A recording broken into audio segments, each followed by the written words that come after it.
നമുക്കെല്ലാവർക്കും അറിവുള്ളതുപോലെ ഇന്നിപ്പോൾ ഏപ്രിൽ മാസം 17-ാം തീയതിയാണ്.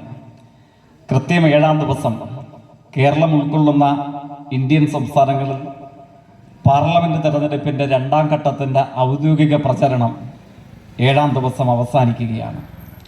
ലളിതമായി വിശദീകരിച്ചാൽ ഇന്ത്യൻ പാർലമെന്റ് തെരഞ്ഞെടുപ്പിൻ്റെ 2ാം ഘട്ടം സംഭവിക്കുന്നതിന് ഇനി ഒരാഴ്ചക്കാലം മാത്രമാണ് നമ്മളുടെ മുമ്പാകെ ബാക്കിയുള്ളത്. ഈ പാർലമെന്റ് തെരഞ്ഞെടുപ്പിനെ സംബന്ധിച്ച് വിശദീകരിക്കവേ, ഇപ്പോൾ ഇതിനോടകം തെരഞ്ഞെടുപ്പ് പ്രചരണങ്ങളിലെ ചെറുതും വലുതുമായ ഏതനുഭവങ്ങളെടുത്ത് പരിശോധിച്ചാൽ അകലക്കുന്ന ഗ്രാമപഞ്ചായത്തിലേക്ക് തിരഞ്ഞെടുപ്പ് നടക്കുമ്പോഴും ഇന്ത്യൻ പാർലമെന്റിലേക്ക് തിരഞ്ഞെടുപ്പ് നടക്കുമ്പോഴും നമ്മളിൽപ്പെട്ട പല ആളുകളും വിശദീകരിക്കാറുണ്ട് ആമുഖമായി, ഈ തെരഞ്ഞെടുപ്പ് ചരിത്ര പ്രധാനമാണ് എന്ന നിലയ്ക്ക്. തെരഞ്ഞെടുപ്പ് നടക്കുന്നത് പഞ്ചായത്തിലേക്കാവട്ടെ പാർലമെന്റിലേക്കാവട്ടെ, ആലങ്കാരികമായി ഈ വിശദീകരണം പലപ്പോഴും നമ്മുടെ എല്ലാവരുടെയും മുമ്പിൽ സംഭവിക്കാറുണ്ട്. തെരഞ്ഞെടുപ്പ് ചരിത്ര പ്രധാനമാണ്. അത് അർത്ഥരഹിതമായൊരു വാക്പ്രയോഗമൊന്നുമല്ല, സമ്പൂർണമായും ശരിയാണ്. ഏതു തെരഞ്ഞെടുപ്പും നമ്മുടെ ഗ്രാമപഞ്ചായത്ത് വാർഡിലേക്കാവട്ടെ, ഇന്ത്യയുടെ പാർലമെന്റ് മണ്ഡലത്തിലേക്കാവട്ടെ, ഏതു തെരഞ്ഞെടുപ്പും നിസ്സാരവും ചെറുതുമായ ഒരു പ്രക്രിയയൊന്നുമല്ല. പക്ഷെ 2024 ഇന്ത്യൻ പാർലമെന്റ് തെരഞ്ഞെടുപ്പിന്റെ പ്രത്യേകത എന്താണ്? കോട്ടയം ഉൾക്കൊള്ളുന്ന നമ്മുടെ നാട് ഏപ്രിൽ മാസം 26 പോളിംഗ് ബൂത്തിലേക്ക് നീങ്ങാൻ വേണ്ടി പോകുന്നു.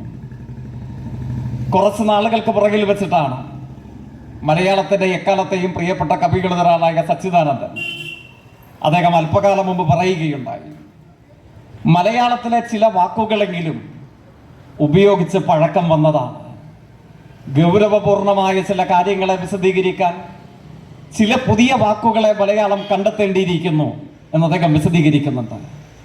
അദ്ദേഹത്തിന്റെ വിശദീകരണം ആമുഖമായി ഇവിടെ സൂചിപ്പിക്കാൻ കാരണം മറ്റൊന്നുമല്ല, 2024 ഇന്ത്യൻ പാർലമെന്റ് തെരഞ്ഞെടുപ്പിനെ സംബന്ധിച്ച് വിശദീകരിക്കാൻ ചരിത്ര പ്രധാനമാണ് എന്ന് ആവർത്തിച്ച് ഉപയോഗിക്കപ്പെട്ട പദപ്രയോഗം നമുക്ക് പോരാതെ വരുന്നു എന്നുള്ളത് കൊണ്ടാണ്. ഇന്ത്യക്ക് 76 വയസ്സ് തികയുന്നു. 7.5 പതിറ്റാണ്ട് പ്രായമെത്തിയ ഇന്ത്യയുടെ ചരിത്രത്തിൽ ഇന്നയോളം നമ്മൾ അഭിസംബോധന ചെയ്തിട്ടുള്ളതിൽ ഏറ്റവും സുപ്രധാനമായ അനുഭവങ്ങളാണ് 2024 ഇന്ത്യൻ പാർലമെന്റ് തെരഞ്ഞെടുപ്പിനുള്ളത്. ആ പാർലമെന്റ് തെരഞ്ഞെടുപ്പ് മുമ്പുള്ള ഏത് തെരഞ്ഞെടുപ്പിൽ നിന്നും വ്യത്യസ്തമായി, സാധാരണഗതിയിൽ പഞ്ചായത്തിൽ തെരഞ്ഞെടുപ്പ് നടന്നാൽ നമ്മുടെ വാർഡിനെ പഞ്ചായത്തിനെ ആര് നയിക്കണം, ഇതാണ് നമ്മൾ തെരഞ്ഞെടുക്കാനും തീരുമാനിക്കാറുമുള്ളത്.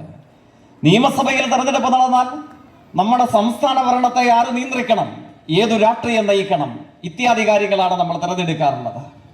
പാർലമെന്റ് ആണെങ്കിൽ ഇന്ത്യ എന്ന രാജ്യത്തെ ആര് നയിക്കണം, ഈ ചോദ്യത്തിനാണ് നമ്മൾ മറുപടി കണ്ടെത്താൻ ശ്രമിക്കാറുള്ളത്. ഈ തെരഞ്ഞെടുപ്പിന്റെ പ്രത്യേകത ഇന്ത്യ ആര് നയിക്കണമെന്ന് തീരുമാനിക്കുന്നതിനപ്പുറം അത് നമ്മൾ നിശ്ചയമായും ഈ തെരഞ്ഞെടുപ്പിലൂടെ തീരുമാനിക്കും, അവിതർക്കിതമായ വസ്തുതയാണ്.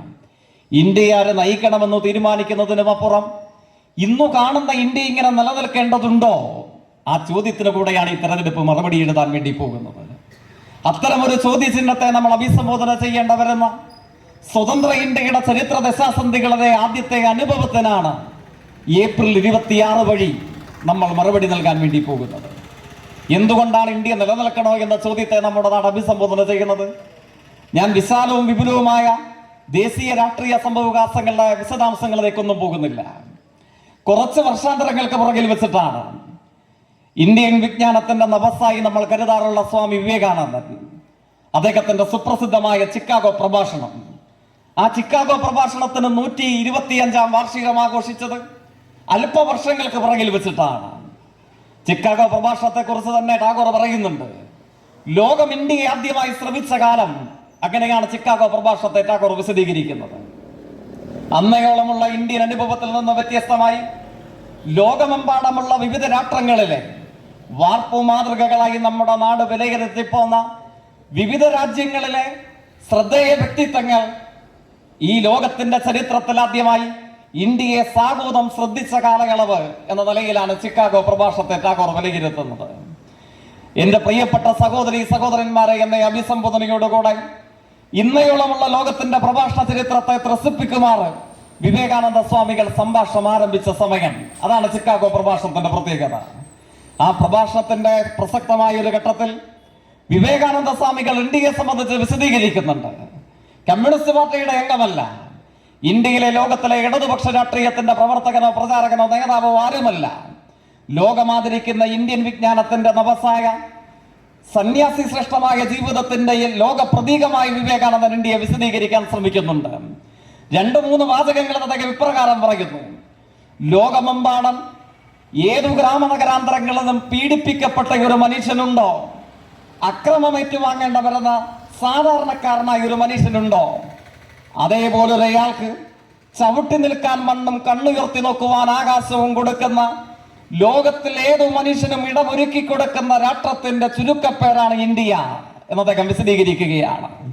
നമ്മൾ ഓർമ്മിക്കണം, 2024 കോട്ടയത്ത് പാർലമെന്റ് തെരഞ്ഞെടുപ്പിന്റെ പശ്ചാത്തലത്തിൽ ഇവിടെ ഒത്തുചേരുമ്പോൾ, മണലിൽ നമ്മൾ സംഗമിക്കുമ്പോൾ, ഏതെങ്കിലും ഒരു പ്രത്യേക സമുദായത്തിൽപ്പെട്ടവർക്കെന്ന നിലയിലല്ല, ഏതെങ്കിലും ഒരു പ്രത്യേക മതവിശ്വാസത്തിൽപ്പെട്ടവർക്കെന്ന നിലയിലല്ല, സാമ്പത്തികത്തിന്റെ ഉച്ചനീചത്വങ്ങളാൽ അടയാളം ചെയ്യപ്പെട്ട കല്ലുകളിൽ മനുഷ്യനെ വേർതിരിച്ച് അവർക്ക് പ്രത്യേകമായി സംവരണം നൽകിക്കൊണ്ടുമല്ല, ഇന്ത്യൻ വിജ്ഞാനത്തിന്റെ പ്രതീകമായ വിവേകാനന്ദൻ വിശദീകരിക്കുന്നു: ലോകത്തിന്റെ ഏതു ഗ്രാമനഗരാന്തരങ്ങളിലും ഇരുൾ വീണ ഏത് ഭൂഖണ്ഡ അതിർത്തികളിലും അകാരണമായി അന്യായമായി നിങ്ങൾ പീഡനമേൽക്കേണ്ട വന്ന മനുഷ്യനാണോ?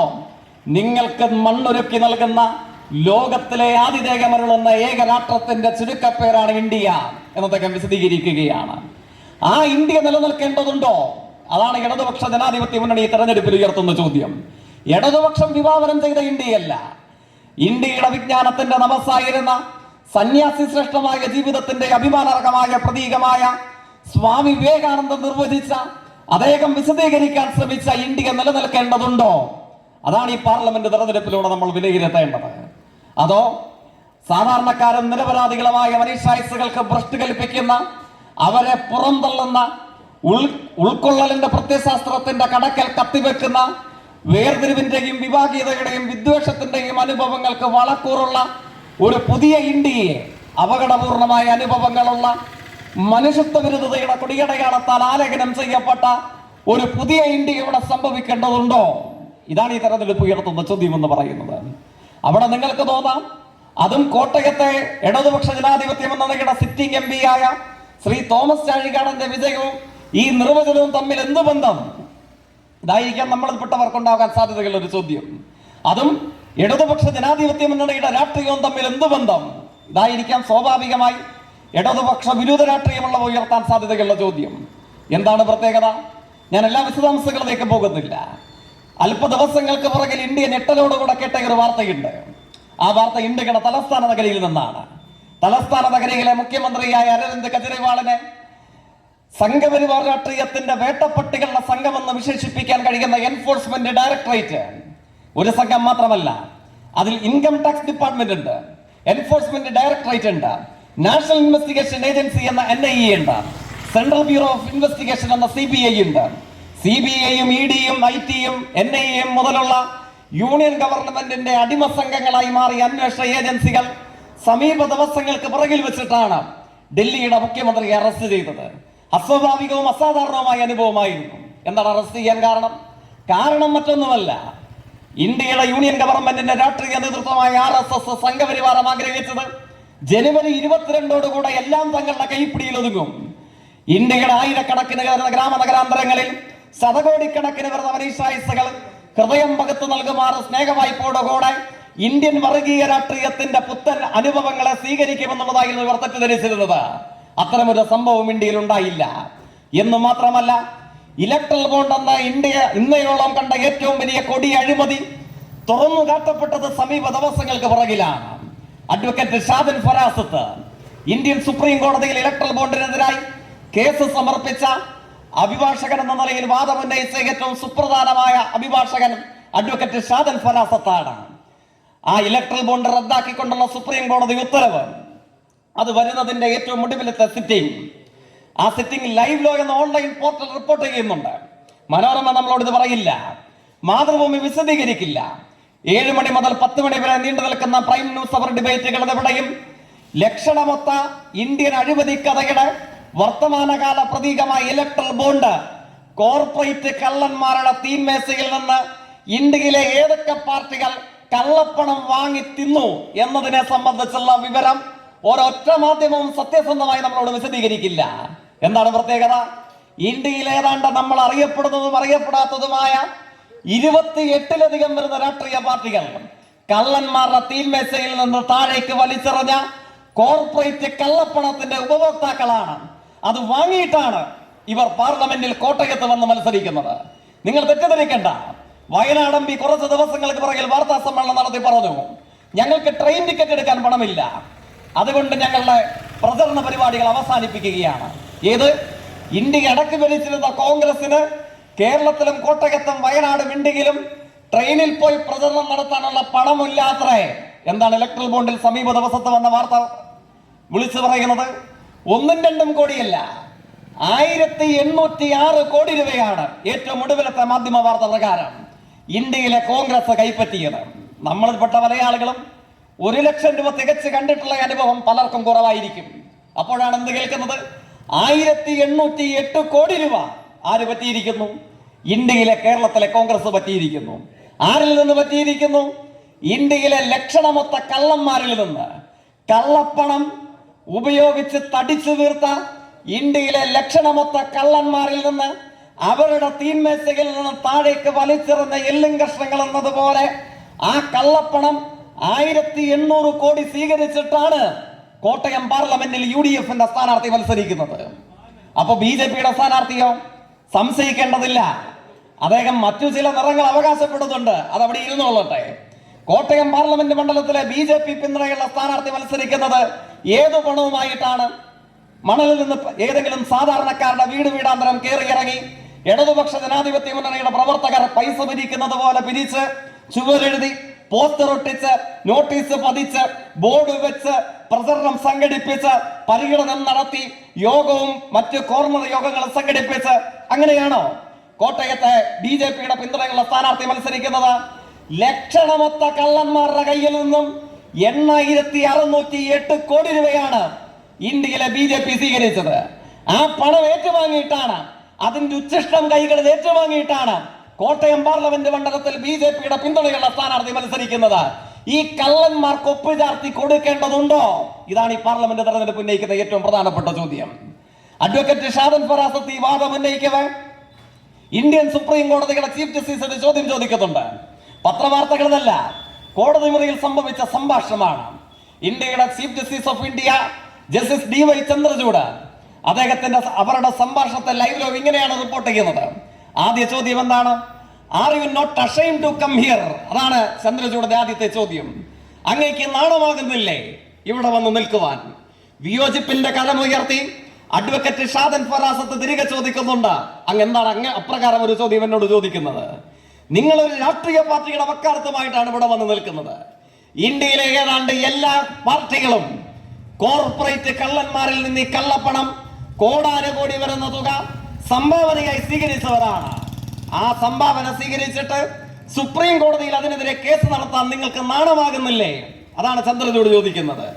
വിനയാനുത്തനായ അഡ്വക്കേറ്റ് ഷാദൻ ഫറാസത്ത് ഇന്ത്യയുടെ ന്യായാധിപനായ ജസ്റ്റിസ് DY ചന്ദ്രചൂഡിനോട് തിരികെ പറയുന്നുണ്ട്, കോർപ്പറേറ്റുകളുടെ കയ്യിൽ നിന്ന് ഇലക്ട്രൽ ബോണ്ട് കോടാനുകോടി ഇങ്ങനെ സ്വീകരിക്കണമെങ്കിൽ സ്റ്റേറ്റ് ബാങ്ക് ഓഫ് ഇന്ത്യയിൽ ഒരു അക്കൗണ്ട് ആരംഭിക്കണം. ഇന്ത്യൻ ചരിത്രത്തിലെ ഏറ്റവും വലിയ കൊടി അഴിമതിയായ ഇലക്ട്രൽ ബോണ്ട് സ്വീകരിക്കാൻ ഇന്ത്യയിലെ ഏതാണ്ട് ഭൂരിപക്ഷം വരുന്ന രാഷ്ട്രീയ പാർട്ടികളും സ്റ്റേറ്റ് ബാങ്ക് ഓഫ് ഇന്ത്യയിൽ അക്കൗണ്ട് ആരംഭിച്ച് എല്ലാ കള്ളന്മാരിൽ നിന്നും കള്ളപ്പണം സംഭാവനയായി സ്വീകരിച്ചു. എന്നാൽ ഷാദൻ ഫറാസത്ത് വിശദീകരിക്കുകയാണ്, എന്നാൽ ഈ കള്ളന്മാരുടെ തീന്മേശയിൽ നിന്ന് ഈ കള്ളപ്പണം ഒരണാ പൈസ സ്വീകരിക്കാൻ സ്റ്റേറ്റ് ബാങ്ക് ഓഫ് ഇന്ത്യയിൽ അക്കൗണ്ട് ആരംഭിച്ചിട്ടില്ലാത്ത ഇന്ത്യയിലെ ഒരു രാഷ്ട്രീയ പ്രസ്ഥാനമുണ്ട്. ആ രാഷ്ട്രീയ പ്രസ്ഥാനത്തിന്റെ പേരാണ് ഇന്ത്യയിലെ ഇടതുപക്ഷ ജനാധിപത്യ മുന്നണി. അതിനെ പ്രതിനിധീകരിച്ചുകൊണ്ടാണ് ഞാൻ സുപ്രീം കോടതിയിൽ വന്ന് നിൽക്കുന്നത്. അഡ്വക്കേറ്റ് ഷാദൻ ഫറാസത്ത് വിശദീകരിക്കുകയാണ്. ആ ഇടതുപക്ഷ ജനാധിപത്യ മുന്നണി നൽകിയ കേസിനെ തുടർന്നാണ് ഇന്ത്യയിൽ ഇലക്ട്രൽ ബോണ്ട് റദ്ദു ചെയ്യപ്പെടുന്നത്. ആ പണമാണ്, നിങ്ങൾ തെറ്റിദ്ധരിക്കേണ്ട, ഈ കോടാനുകോടി എവിടെയാണ് ചെലവഴിക്കുന്നത്? നമ്മളിപ്പോ ഈ കോർപ്പറേറ്റ് കള്ളന്മാരുടെ പേര് കേൾക്കുമ്പോൾ നമ്മളിൽപ്പെട്ട പലർക്കും തെറ്റിദ്ധാരണയുണ്ടാകാം, ഇത് അദാനിയും അംബാനിയും അവരൊക്കെ മാത്രമാണല്ലോ. അല്ല, കോട്ടയത്ത് പ്രവർത്തിക്കുന്ന MRF, ആരുടേതാണ് MRF? മലയാള മനോരമയുടെ സഹോദര കുടുംബമാണ്. മനോരമയുടെ സഹോദര കുടുംബമായ MRF എന്താ ഇലക്ട്രൽ ബോണ്ടിൽ കാര്യം? ചെറിയ ലക്ഷങ്ങളല്ല, വലിയ ലക്ഷങ്ങളുടെ ഇലക്ട്രൽ ബോണ്ട് മലയാള മനോരമ കുടുംബം വാങ്ങി. ആർക്കാണ് സംഭാവന ചെയ്യുന്നത്? കോൺഗ്രസിനാണോ സംഭാവന ചെയ്യുന്നത്? അല്ലെങ്കിൽ ഇന്ത്യയിലെ മറ്റു പാർട്ടികൾക്കാണോ സംഭാവന ചെയ്യുന്നത്? മലയാള മനോരമ കോട്ടയത്ത് പ്രവർത്തിക്കുന്ന കുടുംബം 15 ലക്ഷത്തിലധികം രൂപയുടെ ഇലക്ട്രൽ ബോണ്ട് വാങ്ങി. ആ ബോണ്ട് സംഭാവനയായി നൽകിയത് കേരളത്തിലെ ഇന്ത്യയിലെ BJPക്കാണ്.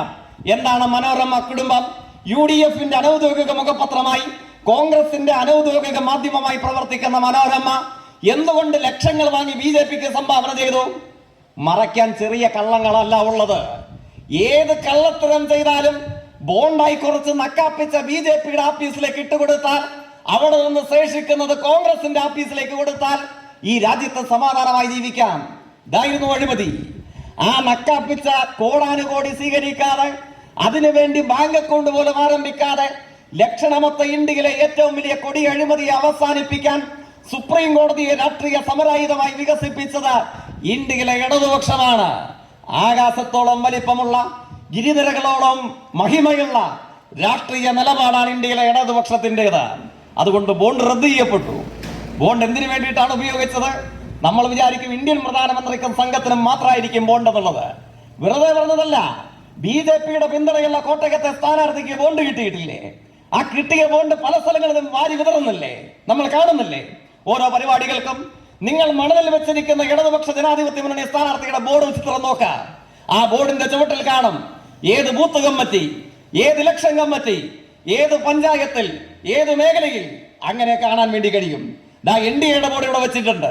നിങ്ങൾ നോക്കാം, ബോർഡിന്റെ ചുവട്ടിൽ ഏതെങ്കിലും ബൂത്ത് കമ്മിറ്റിയുടെ പേരുണ്ടോ? ഏതെങ്കിലും ലോക്കൽ ഇലക്ഷൻ കമ്മിറ്റിയുടെ പേരുണ്ടോ? ഏതെങ്കിലും പഞ്ചായത്ത് കമ്മിറ്റിയുടെ പേരുണ്ടോ? വലതുവശത്ത് UDF സ്ഥാനാർത്ഥിയുടെ പേരുണ്ട്, ചിത്രമുണ്ട്. UDF സ്ഥാനാർത്ഥിയുടെ പോസ്റ്ററിന്റെ ചിത്രത്തിന്റെ ഫ്ലക്സ് ബോർഡിന്റെ അടിയിൽ നോക്ക്. ഏത് ഇലക്ഷൻ കമ്മിറ്റി, ഏത് ബൂത്ത് കമ്മിറ്റി, മണലിൽ, മറ്റക്കരയിൽ, മഞ്ഞാമറ്റത്ത്, പൂവത്തിളപ്പ്, അകലക്കുന്നത്ത്, ഏത് പഞ്ചായത്തിൽ, ഏത് മണ്ഡലത്തിൽ. കാരണം എന്താണ്? കോടാനുകോടി മോളിൽ നിന്ന് വലിച്ചെറിയുകയാണ്. വലിച്ചെറിയുന്ന കാശിന്റെ ഒരു വിഹിതം പറ്റി പല പ്രദേശങ്ങളിലായി ഇങ്ങനെ പ്രചരണം സംഘടിപ്പിക്കുകയാണ്. നമ്മൾ ബോണ്ട് വാങ്ങാത്തവരാണ്. കള്ളന്മാരുടെ തീന്മേശയിൽ നിന്നും കള്ളപ്പണം വാങ്ങി രുചിക്കുവാൻ ക്യൂ നിൽക്കാത്തവരാണ് ഇന്ത്യയിലെ ഇടതുപക്ഷം എന്ന് പറയുന്നത്.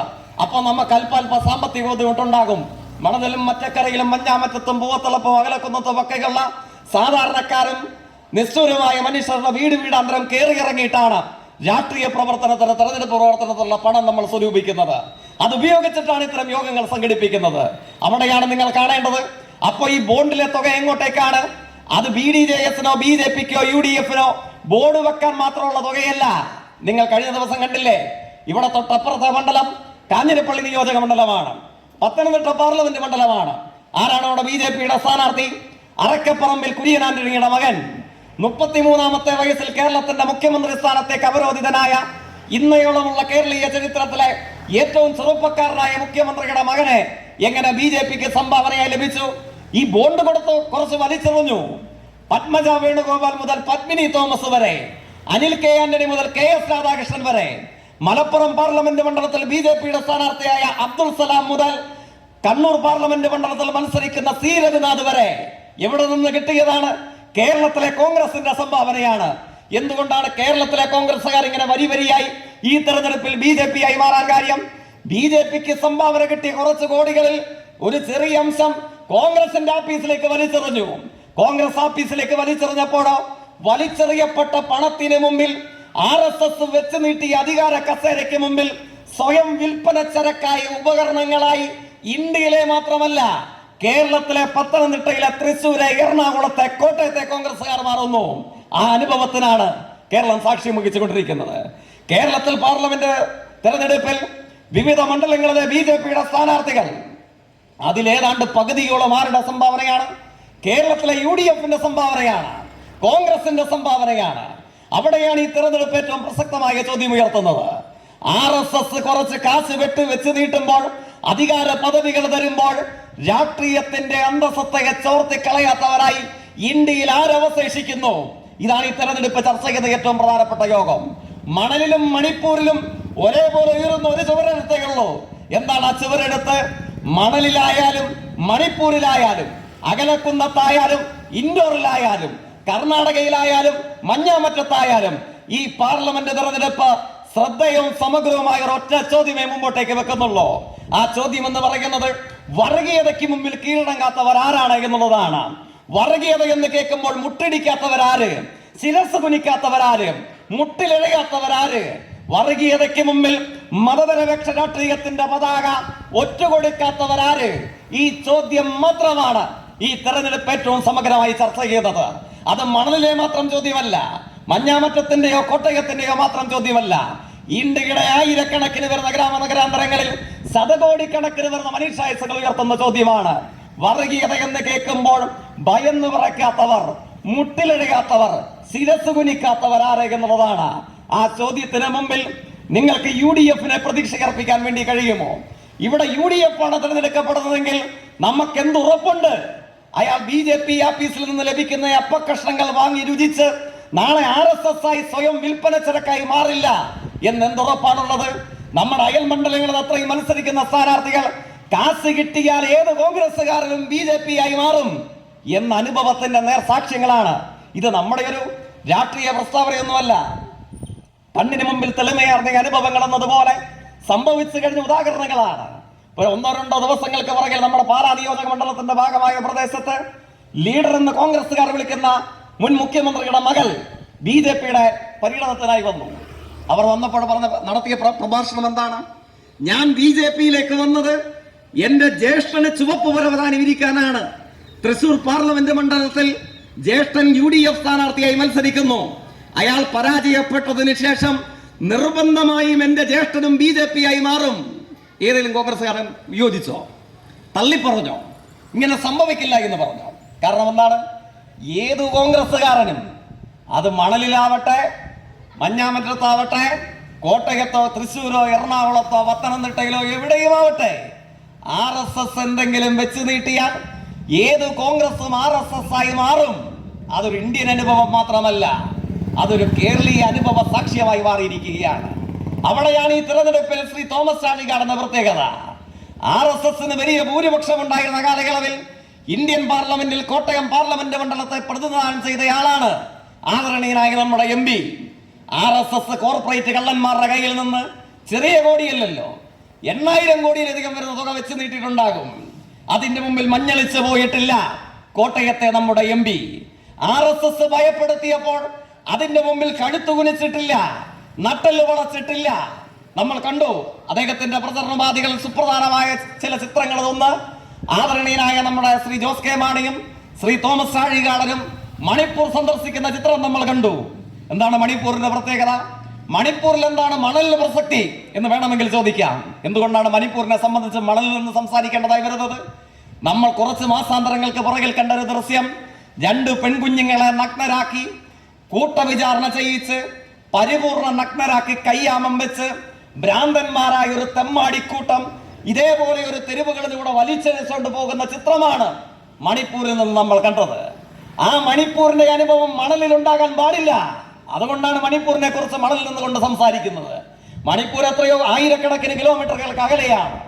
അതുകൊണ്ടാണ് അതിനെ സംബന്ധിച്ച് നൊന്തുതല്ലുന്ന വേദനയോടുകൂടെ നമുക്ക് ഇവിടെ നിന്ന് സംസാരിക്കേണ്ടതായി വരുന്നത്.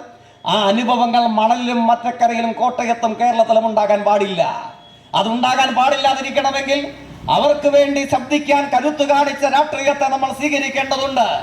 വർഗീയതയെ ഏതു മണ്ണിൽ വന്നാലും അതിന്റെ മുമ്പിൽ കീഴടങ്ങാതെ മതനിരപേക്ഷ രാഷ്ട്രീയത്തിന്റെ പതാക ഉയർത്തിപ്പിടിക്കുന്ന കോട്ടയത്തിന്റെ MP സമ്മാനിച്ച അനുഭവങ്ങളെ കരുത്തോടുകൂടെ നമ്മൾ 1000 തവണ ഇനിയും ഉയർത്തിപ്പിടിക്കേണ്ടതായിട്ടുണ്ട്. അതിനെയാണ് ഇന്ത്യ കാംക്ഷിക്കുന്നത്. അവിടെയാണ് ഇന്ത്യൻ ഇടതുപക്ഷത്തിന്റെ പ്രസക്തി. പലപ്പോഴും പരിഹസിക്കാറുണ്ട്, BJP-യെ പരാജയപ്പെടുത്താൻ നിങ്ങൾക്ക് എന്താ പ്രസക്തി ഉള്ളത്? നിങ്ങൾക്ക് കോട്ടയത്തും ആലപ്പുഴയിലും തമിഴ്നാട്ടിലുമൊക്കെയായി 5-6 പേരുണ്ട്. നിങ്ങൾ ഇന്ത്യൻ പാർലമെന്റിൽ ചെന്നാൽ എങ്ങനെ BJP പരാജയപ്പെടുക? പരിഹാസത്തോടു കൂടെ ഈ ചോദ്യം ചോദിക്കുന്നവരുണ്ട്. പാർലമെന്ററി ജനാധിപത്യത്തിൽ ഇടതുപക്ഷത്തിന്റെ അംഗസംഖ്യ കുറവായിരിക്കാം, ആത്മവിമർശനത്തോടുകൂടെ നമ്മൾ അത് അംഗീകരിക്കുന്നു. പക്ഷെ പ്രത്യേകത എന്താണ്? ഇന്ത്യ വെല്ലുവിളി നേരിട്ട സമീപ രാഷ്ട്രീയ സമൂഹങ്ങളുടെ ഏത് അനുഭവം നിങ്ങളെടുത്ത് പരിശോധിക്കുക. ഇലക്ട്രൽ ബോണ്ട് മുതൽ ജനുവരി 22 വരെ ഇന്ത്യൻ മതനിരപേക്ഷത വെല്ലുവിളി നേരിട്ട മണിപ്പൂർ മുതലുള്ള കേരളത്തിലെ അനുഭവങ്ങൾ വരെ, ഏത് പ്രശ്നങ്ങളുടെയും മുമ്പിൽ മണിപ്പൂർ മുതൽ ഗാസ വരെ, പൗരത്വ നിയമ ഭേദഗതി മുതൽ ഇന്ത്യൻ മതനിരപേക്ഷതയുടെ അനുഭവങ്ങൾ വരെ, ഇലക്ട്രൽ ബോണ്ട് എന്ന കള്ളപ്പണത്തിനെതിരെ, അഴിമതിക്കെതിരെ പോരാടി വിജയം കണ്ട ഇന്ത്യൻ അനുഭവങ്ങൾ വരെ ആ സമര പോരാട്ടത്തിന്റെ മുൻപന്തിയിൽ ഐതിഹാസിക സമ്പൂർണമായ നിലപാട് തറകളിൽ ഇന്ത്യൻ ജനാധിപത്യത്തെ സംരക്ഷിക്കാൻ മുമ്പിൽ നിന്ന് സമരം നയിച്ച് വിജയിച്ച രാഷ്ട്രീയ പ്രസ്ഥാനത്തിന്റെ കോട്ടയത്തെ പ്രതീകമാണ് ആദരണീയനായ നമ്മളുടെ സിറ്റിംഗ് MP. എന്തുകൊണ്ട് ഇടതുപക്ഷം എന്ന ചോദ്യത്തിന്റെ മറുപടിയാണ് ഈ സമീപത്തുണ്ടായ സംഭവവികാസങ്ങൾ. ഞാൻ മറ്റെല്ലാ കാര്യങ്ങളിലേക്കും പോകുകയല്ല. ഇപ്പോൾ നമ്മുടെ മുമ്പിൽ കേരളം ഉയർത്തിപ്പിടിക്കുന്ന ഈ മതനിരപേക്ഷ രാഷ്ട്രീയം ഇന്ത്യക്ക് വെളിച്ചം വീശുകയാണ്. കാരണം എന്താണ്? മുമ്പ് തലശ്ശേരിയിൽ കലാപം നടക്കുന്ന സമയത്ത് MN വിജയൻ മാഷ് എഴുതുന്നുണ്ട്, തല തകർക്കണമെങ്കിൽ തലശ്ശേരിയെ തകർക്കണം. ഇന്ത്യയെ ലക്ഷണമൊത്ത ഒരു മതരാഷ്ട്രമാക്കണമെങ്കിൽ, ഇന്ത്യയെ ഒരു താലിബാനാക്കണമെങ്കിൽ, ഇന്ത്യയെ ഒരു പാകിസ്ഥാനാക്കണമെങ്കിൽ എന്ത് റദ്ദു ചെയ്യപ്പെടണം? കേരളം ഉയർത്തിപ്പിടിക്കുന്ന മതനിരപേക്ഷ രാഷ്ട്രീയം ഇന്ത്യൻ രാഷ്ട്രീയ ഭൂപടത്തിൽ നിന്ന് റദ്ദു ചെയ്യപ്പെടണം. അപ്പോൾ എന്ത് ചെയ്തു? പല വിധത്തിലുള്ള ഉപായങ്ങൾ പ്രയോഗിച്ചു. കേരളത്തെ തകർക്കാൻ പല രൂപത്തിലുള്ള തന്ത്രങ്ങൾ ആവിഷ്കരിച്ചു. ഇന്ത്യയുടെ ആഭ്യന്തരമന്ത്രി അമിത്ഷാ അയാൾ എന്ത് ചെയ്തു? കണ്ണൂർ ജില്ലയിൽ നിന്ന് തിരുവനന്തപുരം വരെ ജാഥ നയിച്ചു. കേന്ദ്രമന്ത്രി മീനാക്ഷി ലേഖി കേരളത്തോട് പറഞ്ഞു, കേരളത്തിലുള്ള സാധാരണക്കാരായ മനുഷ്യരുടെ കണ്ണ് ചൂഴ്ന്നെടുക്കണമെന്ന് പറഞ്ഞു. ഇതിനൊന്നും മുമ്പിൽ കേരളം കീഴടങ്ങിയില്ല, തല കുനിച്ചുമില്ല, മുട്ടിലെഴുഞ്ഞുമില്ല. പ്രത്യേകത എന്താണ്? അങ്ങനെ കേരളം വർഗീയതയ്ക്ക് മുമ്പിൽ കീഴടങ്ങാതെ വന്നപ്പോൾ, മതനിരപേക്ഷ രാഷ്ട്രീയത്തിന്റെ പ്രബുദ്ധ പതാക ഉയർത്തിപ്പിടിക്കാൻ തയ്യാറായപ്പോൾ, ഏറ്റവും ഒടുവിൽ കേരളത്തിന് നേർക്ക് എന്ത് പ്രഖ്യാപിച്ചു? സാമ്പത്തിക യുദ്ധം പ്രഖ്യാപിച്ചു. സാമ്പത്തിക യുദ്ധവും ആലങ്കാരികമായ പ്രയോഗമല്ല, അർത്ഥസമ്പൂർണമായ വിലയിരുത്തലാണ്. എന്തുകൊണ്ടാണ്? 1,06,700 കോടി രൂപയുടെ വിശാലമായ കണക്കിലേക്കൊന്നും ഞാൻ പോകുന്നില്ല. എന്താ പ്രശ്നം? മഞ്ഞാമറ്റത്ത് നമ്മുടെ സ്കൂളിൽ പഠിക്കുന്ന ഹയർ സെക്കൻഡറി സ്കൂളിൽ ഉച്ചക്കഞ്ഞി കുടിക്കുന്ന സ്കൂൾ കുട്ടികളുടെ കഞ്ഞി, ആ കഞ്ഞിയിൽ മണ്ണ് വാരിയിടാൻ യൂണിയൻ ഗവൺമെന്റ് തീരുമാനിച്ചു. വിധവകളുടെയും വയോജനങ്ങളുടെയും സാധാരണക്കാരുടെയും പെൻഷൻ മുടക്കും എന്ന് യൂണിയൻ ഗവൺമെന്റ് തീരുമാനിച്ചു.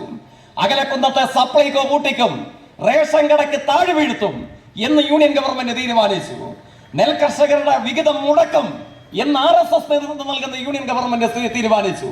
സാമ്പത്തിക യുദ്ധം എന്ന് പറയുന്നത് ഒരിടതുപക്ഷ പ്രശ്നം മാത്രമല്ല. നമ്മുടെ സ്കൂൾ കുട്ടികളുടെ ഉച്ചക്കഞ്ഞിയിൽ മണ്ണ് വാരിയിടുക എന്ന് വെച്ചാൽ അകലക്കുന്നത്തും കോട്ടയത്തും കേരളത്തിലുമുള്ള നമ്മളിൽപ്പെട്ട എല്ലാവരുടെയും പ്രശ്നമല്ലേ? കർഷകരുടെ വിഹിതം പിടിച്ചു വെക്കുക എന്ന് വെച്ചാൽ നമ്മുടെ നാട്ടിൽപ്പെട്ട എല്ലാവരുടെയും പ്രശ്നമല്ലേ?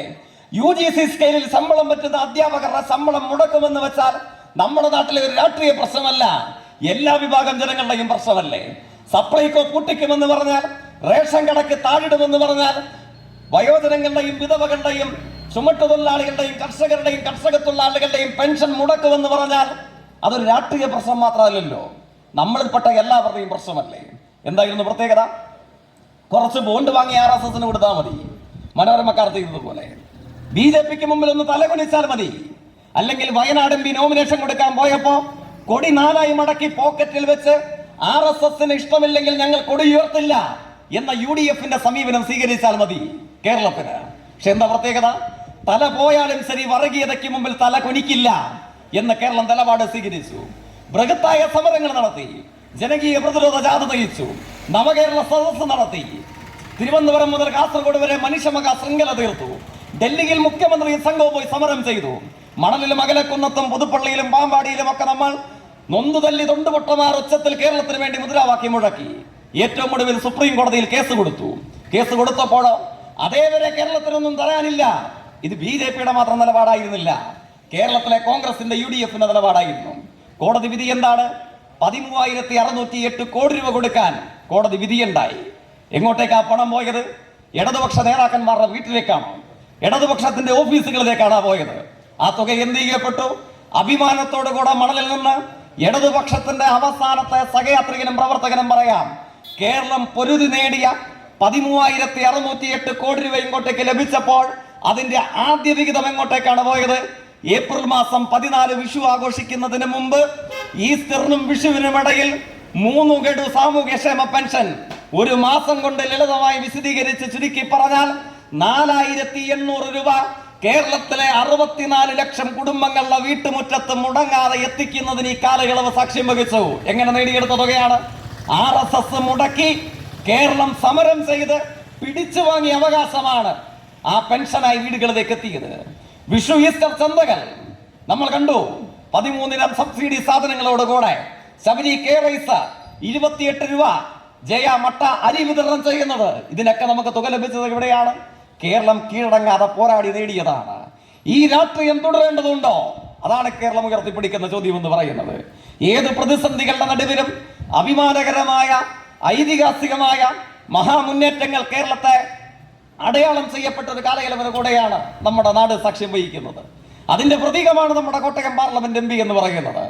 100% ഫണ്ട് ചെലവഴിച്ച കേരളത്തിലെ ഏക പാർലമെന്റ് അംഗം എന്ന് വെച്ചാൽ 17 കോടി രൂപ MP വിഹിതമായി ചെലവഴിക്കാൻ നൽകിയതിൽ ഒരണാ പൈസ ശേഷിക്കാൻ ബാക്കിയില്ലാത്ത വിധം അകലക്കുന്നത്തും മഞ്ഞാമറ്റത്തും അടക്കം നമ്മുടെ പോളിടെക്നിക്കുകളിൽ ബസ്സായി, നമ്മുടെ സ്കൂളുകളിൽ ലാപ്ടോപ്പുകളായി, നമ്മുടെ ഗ്രാമപഞ്ചായത്തിൽ റോഡുകളായി, നമ്മുടെ പാർലമെന്റ് നിയോജക മണ്ഡലത്തിന്റെ കമ്പോട് കമ്പ് 10,000 വരുന്ന മനുഷ്യരുടെ, ഏറ്റവും നിസ്വരായ മനുഷ്യരുടെ ആവശ്യങ്ങൾക്കായി 17 കോടി രൂപയും ഒരണാ പൈസ ബാക്കിയില്ലാതെ ചെലവഴിച്ച് 100% ഫണ്ട് വിതരണം ചെയ്ത കേരളത്തിലെ ഏക പാർലമെന്റ് മെമ്പറുടെ പേരാണ് നമ്മുടെ സിറ്റിംഗ് MP ആയിട്ടുള്ള ശ്രീ തോമസ് ചാഴികാടൻ എന്ന് പറയുന്നത്. അത് മാത്രമാണോ? നിങ്ങൾ കാണാൻ പല ആളുകളും RSSന് മുമ്പിൽ കീഴടങ്ങുമ്പോൾ മണിപ്പൂർ മുതൽ മണൽ വരെയുള്ള മതനിരപേക്ഷ രാഷ്ട്രീയം ഉയർത്തിപ്പിടിക്കുന്നവരെ ഒറ്റുകൊടുക്കാൻ തയ്യാറാകുമ്പോൾ അവരെ ഹൃദയത്തോട് ചേർത്ത് പിടിക്കാൻ തയ്യാറായ മനുഷ്യനാണ് നമ്മുടെ സിറ്റിംഗ് MP എന്ന് പറയുന്നത്. കോടികൾ വലിച്ചെറിയുമ്പോൾ കണ്ണു ചിമ്മുന്നവരല്ല, അതിനു മുമ്പിൽ നട്ടല് വളയ്ക്കുന്നവരല്ല, വർഗീയത ഭീഷണിക്കെത്തുമ്പോൾ അതിന്റെ മുമ്പിൽ നട്ടല് വളച്ച് മതനിരപേക്ഷ രാഷ്ട്രീയത്തെ ഒറ്റുകൊടുക്കുന്നവരുമല്ല. പത്മജ വേണുഗോപാൽ മുതൽ പത്മിനി തോമസ് വരെയും അനിൽ K. ആന്റണി മുതൽ KS രാധാകൃഷ്ണൻ വരെയുള്ളവരും വർഗീയതയ്ക്ക് മുമ്പിൽ കീഴടങ്ങുന്ന കോൺഗ്രസ് UDF രൂപമായി മാറുമ്പോൾ വർഗീയതയ്ക്ക് വിലക്കെടുക്കാനാവാതെ വർഗീയതയുടെ അധികാര രാഷ്ട്രീയത്തിന് രോമത്തിൽ പോലും പരിക്കേൽപ്പിക്കാനാകാത്ത സിറ്റിംഗ് പാർലമെന്റ് മെമ്പറാണ് ശ്രീ തോമസ് ചാഴികാടൻ എന്ന് പറയുന്നത്. അതുകൊണ്ട് ഇന്ത്യ അഭിമാനത്തോടുകൂടെ പ്രത്യാശയോടുകൂടെ കാണുന്ന നാടാണ് നമ്മുടെ കോട്ടയവും കേരളവും ഒക്കെ. ആ പ്രതീക്ഷാ നിരപരമായ നാട് ഉയർത്തിപ്പിടിക്കുന്ന രാഷ്ട്രീയത്തെ കൂടുതൽ കരുത്തോടുകൂടെ മുമ്പോട്ടേക്ക് നയിക്കാൻ ശ്രീ തോമസ് ചാഴികാടനെ ചരിത്രത്തിലെ അഭിമാനാർഹമായ ഭൂരിപക്ഷത്തോടുകൂടെ ഒരിക്കൽ കൂടെ നമ്മുടെ MP ആയി ഇന്ത്യൻ പാർലമെന്റിലേക്ക് പറഞ്ഞെടുത്തേക്കുവാനുള്ള പ്രവർത്തനങ്ങൾക്ക് ഇവിടെ കൂടി തെരഞ്ഞെടുപ്പ് കൺവെൻഷൻ കരുത്തു പകരട്ടെ എന്ന് മാത്രം ആശംസിച്ചുകൊണ്ട് ഔദ്യോഗികമായി ഈ യോഗം ഉദ്ഘാടനം ചെയ്ത് അറിയിച്ചുകൊണ്ട് അവസാനിപ്പിക്കുന്നു. അഭിവാദനങ്ങൾ.